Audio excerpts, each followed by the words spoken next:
والفجر وليال عشر والشفع والوتر والليل إذا يسر هل في ذلك قسم لذي حجر ألم تر كيف فعل ربك بعاد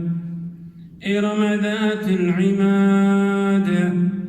التي لم يخلق مثلها في البلاد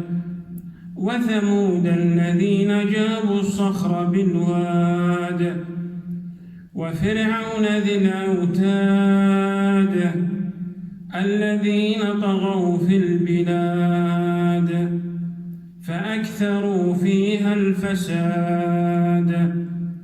فصب عليهم ربك صوت عذاب إن ربك لبالمرصاد فأما الإنسان إذا ما ابتلاه ربه فأكرمه ونعمه فيقول ربي أكرمن وأما إذا ما ابتلاه فقدر عليه رزقه فيقول ربي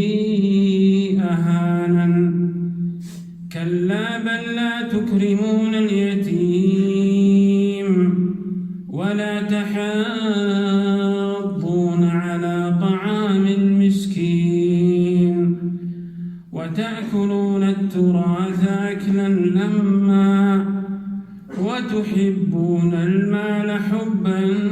جما كلا إذا دكت الأرض دكا دكا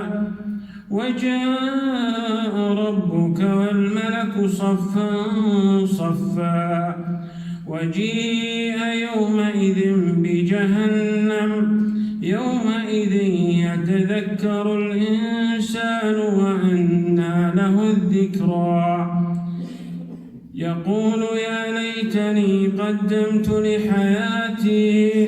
فيومئذ لا يعذب عذابه أحد ولا يوثق وثاقه أحد